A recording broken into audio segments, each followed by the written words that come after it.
अस्सलामु अलैकुम वरहमतुल्लाहि वबरकातुहू। तो आज बात करेंगे हज़रत अबू बकर सिद्दीक़ रज़ियल्लाहु ताला अन्हु के बारे में कि उनकी क्या शान थी। तो उनके ऊपर जो हदीसें आई हैं उनके बारे में, उनकी फ़ज़ाइल के बारे में और रसूलुल्लाह सल्लल्लाहु अलैहि वसल्लम के कितने ख़ास इंसान थे वो कि रसूलुल्लाह सल्लल्लाहु अलैहि वसल्लम के साथ ही रहा करते थे। और तो ये टॉपिक पर आज मैं वीडियो बना रहा हूँ। तो अब कुछ लोग होते हैं जो खुलफाए राशिदीन के ऊपर गलत इल्ज़ामात लगाते हैं, वो भी ये वीडियो सुने। वो भी फ़िरक़ाबाज़ मौलाना होते हैं, वो शिया होते हैं। और वो शिया फ़िरक़ाबाज़ मौलाना वो हज़रत अबू बकर, हज़रत उमर, हज़रत उस्मान रज़ियल्लाहु ताला अन्हु के बारे में गलत इल्ज़ामात लगाते हैं, झूठे इल्ज़ामात। कुछ हदीसों में भी हैं लेकिन वो हदीसें हम ज़ईफ़ मानते हैं, तो उन हदीसों का कोई एतबार नहीं है। तो इसलिए शिया और सुन्नी एक होना चाहिए। और हम लोग मुसलमान हैं, हमें किसी से कोई मतलब नहीं है, हम सिर्फ मुसलमान हैं। तो अल्लाह ताला हमें तौफीक दे इल्म हासिल करने की और एक होने की। तो मैं आपको वो हदीसें पेश करता हूँ।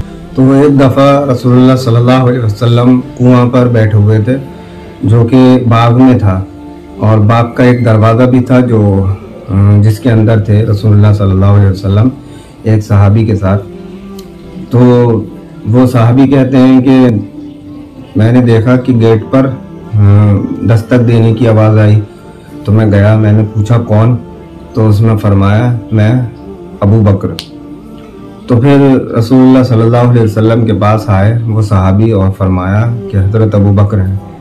तो रसूलुल्लाह सल्लल्लाहु अलैहि वसल्लम ने उनसे फरमाया कि अबू बकर को इजाज़त दे दो आने की, और ये भी कहना तुम्हें जन्नत की बिशारत दी है। तो उन्हें जन्नत की बिशारत दी। फिर दूसरी बार फिर ऐसी हुआ, तो उसमें हज़रत उमर रज़ियल्लाहु ताला अन्हु थे, उनसे कहा कि इजाज़त मांगने आए कि रसूलुल्लाह सल्लल्लाहु अलैहि वसल्लम आप इजाज़त दें तो मैं गेट खोल दूँ। तो गेट खोला, तो उनसे भी कहा कि इन्हें भी इजाज़त दे दो अंदर आने की और जन्नत की बिशारत दे दो। फिर इस तीसरी दफ़ा हुआ, उसमें थे हज़रत उस्मान रज़ियल्लाहु ताला अन्हु। तो उनके बारे में भी रसूलुल्लाह सल्लल्लाहु अलैहि वसल्लम ने कहा इन्हें भी इजाज़त दे दो और इन्हें परेशानियों के साथ, मुसीबतों के साथ जन्नत की दे दो बिशारत। तो उन्हें भी मिली बिशारत। तो हज़रत उस्मान को मुसीबतों के साथ और परेशानियों के साथ रसूलुल्लाह सल्लल्लाहु अलैहि वसल्लम ने जन्नत की बिशारत दी, जिससे ये पता चलता है कि जो हज़रत उस्मान के ऊपर मुसीबतें और परेशानी आई थी वो उसी की बशारत थी। पहले मुसीबत और परेशानी का सामना करोगे, उसके बाद तुम्हें जन्नत मिल जाएगी। तो इसी तरीके से अब मैं हज़रत अबू बकर का टॉपिक है ये, तो हज़रत अबू बकर की बारे में और भी मैं हदीसें आपको बताता हूँ। तो एक दफ़ा हज़रत अबू बकर सिद्दीक़ रज़ियल्लाहु ताला अन्हु और रसूलुल्लाह सल्लल्लाहु अलैहि वसल्लम हमारे सूर में थे। तो हज़रत अबू बकर सिद्दीक़ रज़ियल्लाहु ताला अन्हु ने देखा कि कुफ़ारों के पैर उनके सिर के ऊपर हैं।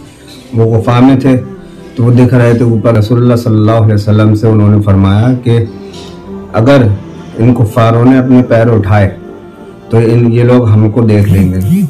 तो फिर रसूलुल्लाह सल्लल्लाहु अलैहि वसल्लम ने फरमाया तुम्हें उन दोनों लोगों के बारे में क्या ख्याल है जिनके साथ तीसरा अल्लाह है। रसूलुल्लाह सल्लल्लाहु अलैहि वसल्लम को पूरा भरोसा था अल्लाह पर कि अल्लाह हमारे साथ है, तो हमें कुछ भी नहीं हो सकता, क्योंकि अल्लाह हमें हमारी इन लोगों से हिफाजत करेगा।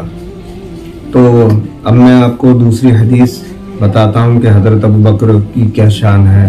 तो रसूलुल्लाह सल्लल्लाहु अलैहि वसल्लम एक दफ़ा एक पहाड़ पर थे, तो उनके साथ रसूलुल्लाह सल्लल्लाहु अलैहि वसल्लम के साथ हज़रत अबू बकर, हज़रत उमर, हज़रत उस्मान, हज़रत अली, हज़रत तलहा, हज़रत ज़ुबैर, ये लोग थे। तो पहाड़ हिलने लगा, तो रसूलुल्लाह सल्लल्लाहु अलैहि वसल्लम ने फरमाया ए चट्टान ठहर जा, तेरे ऊपर एक नबी, एक सिद्दीक और शहीद हैं। तो इतनी बड़ा मर्तबा मिला, नबी, सिद्दीक और शहीद हैं। एक दफ़ा हज़रत अबू बकर सिद्दीक़ रज़ियल्लाहु ताला अन्हु रसूलुल्लाह सल्लल्लाहु अलैहि वसल्लम के पास आए तो आप सल्लल्लाहु अलैहि वसल्लम ने उनसे फरमाया कि तुम अल्लाह के जहन्नम से आज़ाद करदा हो। तो उसी दिन से हज़रत अबू बकर सिद्दीक़ रज़ियल्लाहु ताला अन्हु का अतीक नाम रखा गया। उस दिन से नाम पड़ा अतीक, हज़रत अबू बकर सिद्दीक़ रज़ियल्लाहु ताला अन्हु का।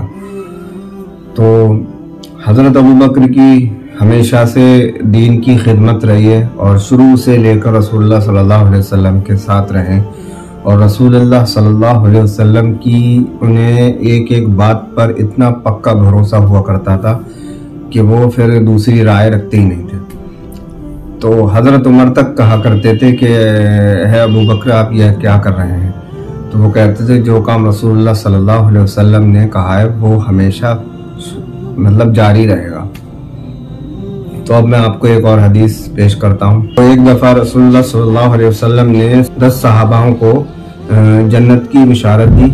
वो मैं हदीस आपको पेश करता हूँ कि रसूलुल्लाह सल्लल्लाहु अलैहि वसल्लम ने फरमाया हज़रत अबू बकर जन्नती, हज़रत उमर जन्नती, हज़रत उस्मान जन्नती, हज़रत अली जन्नती, हज़रत तलहा जन्नती, हज़रत ज़ुबैर जन्नती, हज़रत अब्दुर्रहमान बिन औफ जन्नती, साद जन्नती, सईद जन्नती, अबू उबैदा बिन जर्राह जन्नती।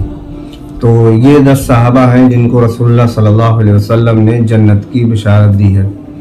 तो अल्लाह ताला हमें तौफीक दे इनका इज़्ज़त व एहतराम करने की। और जो अहले तशय्युओं में कुछ ही लोग हैं, शिया लोगों में कुछ ही शिया फ़िरक़े में कई उनके शियाओं में भी कई फ़िरक़े हैं जो उल्टा सीधा बकते हैं सहाबा कराम के ऊपर, लेकिन कुछ शिया सही भी हैं जो सबकी इज्जत करते हैं। तो जो सही हैं मैं उनकी तारीफ़ करता हूँ, जो गलत हैं उनको गलत कहता हूँ।